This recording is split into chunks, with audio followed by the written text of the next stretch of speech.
Last video में आप एक त्रिज्यखंड और वृत्तखंड के बारे में जान चुके हैं। आज हम स्टडी करते हैं कि जो न्यूमेरिकल क्वेश्चन आते हैं वृत्तखंड या त्रिज्यखंड से संबंधित या वृत्त से संबंधित, वो न्यूमेरिकल क्वेश्चन अपन किस प्रकार से सॉल्व कर सकते हैं। सबसे पहले है अपने पास, जैसे मान लीजिए कि ये कोई वृत्त है और इस वृत्त की जो आर है यानी त्रिज्या है वो अपने पास 7 सेंटीमीटर है और हमें निकालना है, पूछ लिया हमसे कि वृत्त का क्षेत्रफल क्या होगा। अगर आर अपने को दे रखी है, त्रिज्या बता रखी है, तो क्षेत्रफल बड़ी इजी वे में अपन निकाल सकते हैं।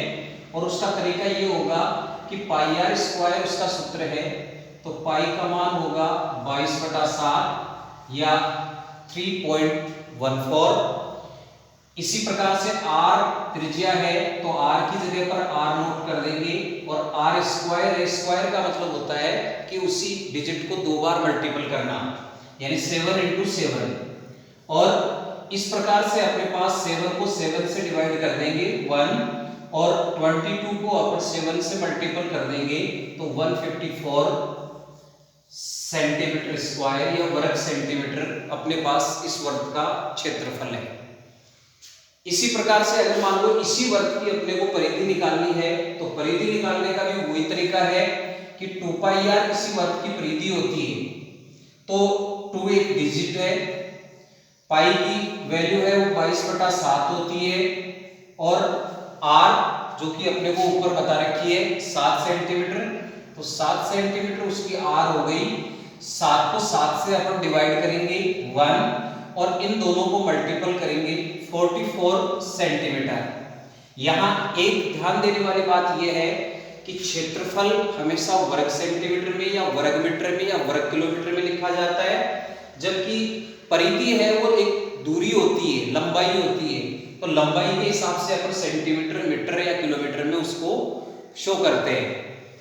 इसी वृत्त में एक त्रिज्यखंड बना हुआ है, 2 त्रिज्याओं के बीच का भाग है और 2 त्रिज्याओं के बीच का भाग त्रिज्यखंड कहलाता है। इस जैसे इस त्रिज्यखंड का जो कि डार्क किया हुआ है, इसका क्षेत्रफल निकालना है। क्षेत्रफल निकालने का बड़ा आसान तरीका है, लास्ट वीडियो में मैंने इसके सूत्र का किस प्रकार से स्ट्रक्चर होता है ये बताया था।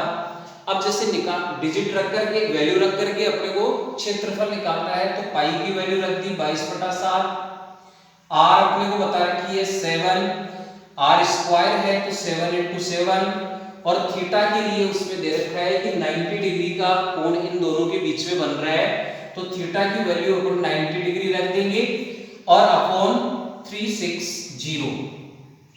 इनको सोल्व करेंगे तो 0 और 0, इसी प्रकार से 9 से डिवाइड किया 34 को तो 36 को तो 4 और 7 से 7 को डिवाइड कर दिया और 22 को अपन ने 7 से मल्टीपल किया 154/4।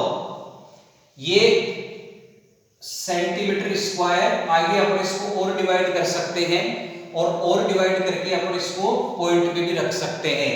ये इस त्रिज्यखंड का क्षेत्रफल है।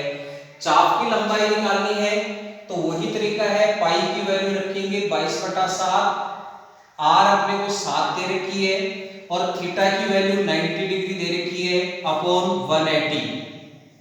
इसको भी सोल्व करेंगे, 9 से 18 को डिवाइड करेंगे 2 और 2 से अपन डिवाइड कर देंगे 22 को तो 11, 7 से 7 डिवाइड हो गया और 1 आ गया। 11 को अपन 1 से मल्टीपल करेंगे, अपने पास इसकी चाप की लंबाई है वो 11 सेंटीमीटर। ये चाप की लंबाई 11 सेंटीमीटर प्राप्त हो गई। अब जैसे ये तो हो गई चाप की लंबाई, त्रिज्यखंड का क्षेत्रफल, वृत्त की परिधि, वृत्त का क्षेत्रफल, चारों निकाल सकते हैं। अब जैसे मान लो त्रिज्यखंड का क्षेत्रफल अपने को दिया हुआ है और त्रिज्या निकालनी हो तो किस प्रकार से निकालेंगे। जैसे इसी त्रिज्यखंड को ले रहे हैं, इस त्रिज्यखंड का क्षेत्र